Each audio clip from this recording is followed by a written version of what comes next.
Pour la partie mathématique, je t'ai mis 4 choses, dans le fond, sur la feuille de route. La première chose, je t'ai marqué de réviser tes tables de multiplication.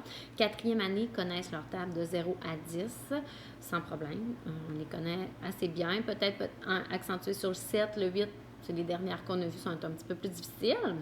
Ensuite de ça, les troisième années, on avait déjà commencé en classe la table du 0, la table du 1, la table du 2, du 5 et du 10. Pour la table du 5, moi, je vous propose l'horloge. Demandez à vos enfants, là, ils savent c'est quoi.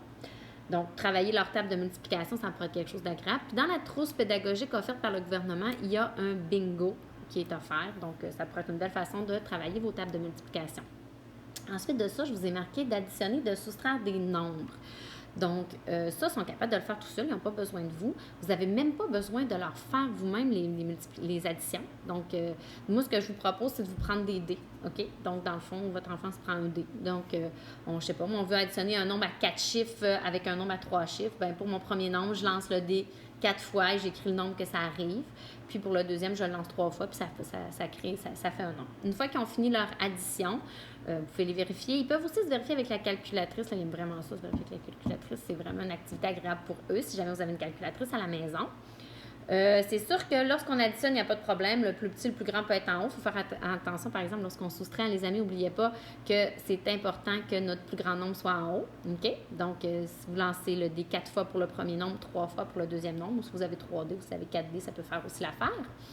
Ensuite de ça, je vous ai mis lire des nombres. Donc, c'est vraiment de la révision de 0 à 10 000, celle-là. Donc, la lecture d'un nombre, la feuille que vous voyez qui est ici, donc à côté. C'est possible dans le fond, vous pointez un nombre à votre enfant, il vous le lit. C'est possible, après ça, une fois qu'il vous le lu, de lui demander c'est quoi le nombre qui vient avant, c'est quoi le nombre qui vient après. C'est sûr que là, ça demande d'être accompagné.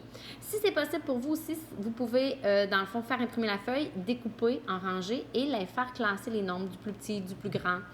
Pourquoi tu feras un paquet avec ces nombres-là ensemble? Bien, parce qu'ils ont un 1 à la position des unités de 1000, ils ont un 9 à la position des unités. Donc, ça, ils sont capables de faire ça. C'est des choses qu'on a déjà fait en classe. Et je vous ai aussi envoyé sur NetMath des activités ciblées un peu qu'ils peuvent faire, là, qui est à leur portée, qui est en lien avec le travail que je vous ai envoyé. Donc, voilà. Si jamais vous avez des questions, bien, je vous le redis, là, gênez-vous pas, vous pouvez m'envoyer des petits messages, ça va me faire plaisir de vous répondre.